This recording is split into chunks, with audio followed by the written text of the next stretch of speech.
Almost सब investor ये कहते हैं कि एफडी पे इन्वेस्ट मत करो, स्टॉक मार्केट पे इन्वेस्ट करो। तो क्या हम सभी के लिए ये सही रहेगा कि हम सब एफडी छोड़ के स्टॉक मार्केट पे इन्वेस्ट करने लग जाए? ये क्या सही डिसीजन रहेगा, या फिर किन के लिए एफडी सही डिसीजन रहेगा, या फिर स्टॉक मार्केट किन के लिए सही डिसीजन रहेगा, जानेंगे इस वीडियो पर। हेलो, मेरा नाम है कोसरा में। तो चलो इस वीडियो को शुरू करते हैं। इस वीडियो में हम बात करेंगे कि एफडी और स्टॉक मार्केट में कौन सा आपके लिए सही रहेगा। इस वीडियो को आप पूरा देखिए, आखिर में आपको पता चल जाएगा कि आपके लिए कौन सा बेहतर साबित होगा। और साथ ही साथ आप भूलिएगा मत, इस वीडियो को लाइक एंड सब्सक्राइब करके आपको जाना है।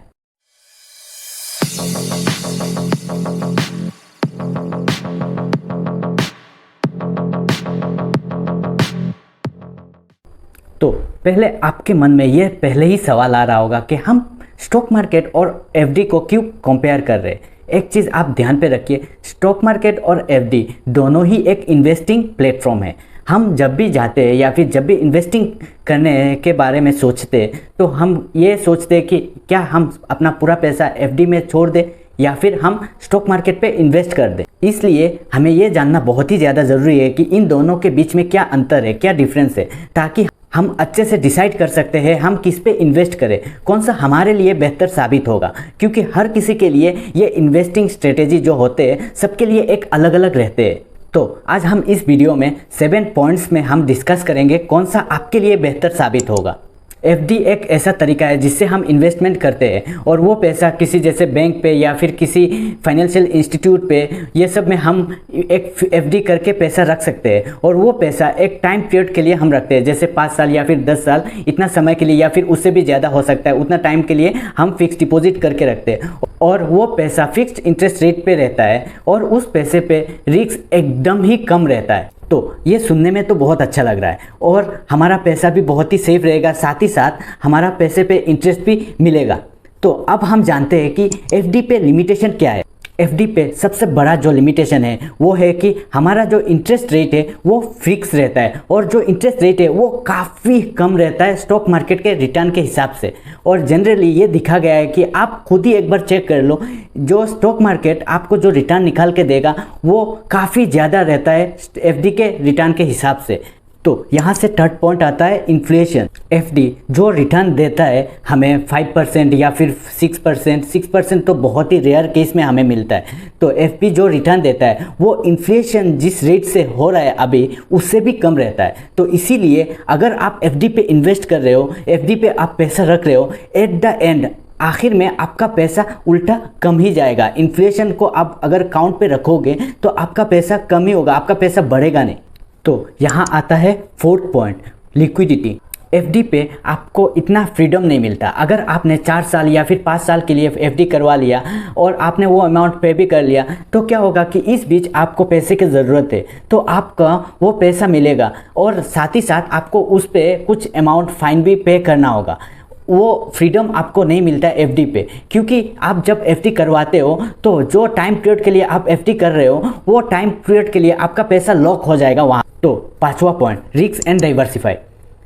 अब हम बात करते हैं स्टॉक मार्केट के बारे में। हाँ, सही है कि स्टॉक मार्केट में रिस्क ज़्यादा दिखने को मिलता है, साथ ही साथ स्टॉक मार्केट पे एफडी से बहुत ही बढ़िया रिटर्न भी हमें दिखने को मिलता है। ये ध्यान पे हमें रखना चाहिए। अगर हम यहाँ रिस्क मैनेजमेंट सही से करें और हम अगर किसी कंपनी पे इन्वेस्ट करने के टाइम हम सही से उस कंपनी को एनालाइज करें, उसका फंडामेंटल सही है क्या और सब कुछ अच्छे से एनालाइज करें तो हमें बहुत ही ज़्यादा, बहुत ही बढ़िया हमें रिटर्न दिखने को मिल सकता है। और स्टॉक मार्केट पे इन्वेस्ट करने का और भी फ़ायदा ये रहता है कि हमें यहाँ फ्रीडम भी मिलता है कि हम जब भी चाहे वो पैसे को हम निकाल भी सकते हैं और साथ ही साथ हम अपने पैसे को डाइवर्सिफाई करके भी रख सकते हैं। हम कुछ पैसा इस स्टॉक्स पे लगा सकते हैं, कुछ पैसा अलग स्टॉक्स पे लगा सकते हैं, कुछ पैसा इस सेक्टर पे लगा सकते हैं, कुछ पैसा अलग सेक्टर पे लगा सकते हैं। ऐसा करके हम अपना पैसा को पूरा डाइवर्सिफाई करके हर सेक्टर पे इन्वेस्ट कर सकते हैं। तो ऐसे में हमें बहुत ही बढ़िया रिटर्न दिखने को मिल सकता है और अपना रिस्क भी बहुत ही कम हो सकता है।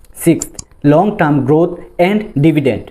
अब हम बात करते हैं लॉन्ग टर्म ग्रोथ के बारे में। स्टॉक मार्केट पे ये देखा गया है कि अगर हम जो पैसा इन्वेस्ट कर रहे हैं और वो पैसा अगर सही से इन्वेस्ट कर रहे हैं तो उन पे रिटर्न बहुत ही ज़्यादा बढ़िया रिटर्न दिखने को मिलता है लॉन्ग टर्म के हिसाब से। अगर हम कंपेयर करें एफडी और स्टॉक मार्केट को तो एफडी पे हमें उतना रिटर्न नहीं दिखने को मिलता जितना कि हमें रिटर्न दिखने को मिलता है शेयर मार्केट पे। और साथ ही साथ ये भी शेयर मार्केट में ये भी हमें देखने को मिलता है, बहुत ही कंपनी अपने शेयर होल्डर्स को डिविडेंड भी देते हैं और वो डिविडेंड आपके लिए एक रेगुलर इनकम भी हो सकता है। और ये जो डिविडेंड आपको मिलता है ये डिविडेंड आपको एफडी पे नहीं मिलेगा। तो अब लास्ट पॉइंट, मैंने आपको पहले ही कहा था कि स्टॉक मार्केट पे अगर आप इन्वेस्ट करते हो तो आपको फ्रीडम बहुत ही ज़्यादा मिलेगा। और अगर यहाँ आप अगर इन्वेस्ट किए तो आप अपना पैसा से जितना रिटर्न हो सकता है 15% या फिर 20% भी आप रिटर्न निकाल सकते हो अगर आप सही से उसे इन्वेस्ट करते हो। और अगर आप सही से वहाँ पे रिस्क मैनेजमेंट करते हो तो आपका पैसा भी काफ़ी सेफ रहेगा। अब बहुत ही एक इम्पोर्टेंट सवाल, किन के लिए स्टॉक मार्केट सही रहेगा और किन के लिए एफडी सही रहेगा। बहुत सारे लोग स्टॉक मार्केट के बारे में इतना नॉलेज नहीं है और बहुत सारे लोगों के पास इतना सुविधा नहीं है स्टॉक मार्केट पे इन्वेस्ट करने का, तो उनके लिए एफडी बहुत ही बढ़िया एक ऑप्शन रहेगा, वो एफडी पे इन्वेस्ट कर सकते हो। और अगर आप स्टॉक मार्केट पे थोड़ा इन्वेस्ट कर रहे हो, स्टॉक मार्केट के बारे में थोड़ा जानकारी है आपको, तो मैं आपको ये सजेस्ट करूँगा कि आप एफडी छोड़ के स्टॉक मार्केट पर इन्वेस्ट करो। और अगर आपको स्टॉक मार्केट पर आपको रिस्क मैनेजमेंट करना नहीं आता और स्टॉक सिलेक्शन पिक कैसे करते हैं स्टॉक को वो करना नहीं आता, तो मैं ये सजेस्ट करूंगा कि आप अपना पैसा अब तक स्टॉक मार्केट पे मत लगाओ। पहले आप ये सब सीख लो, स्टॉक कैसे पिक करते हैं, सही स्टॉक कैसे निकालते हैं, वो सब पहले आप जान लो, फिर आप किसी स्टॉक पे पैसा लगाओ। इसके पहले आप अपना पैसा को एफडी पे ही रखने दो।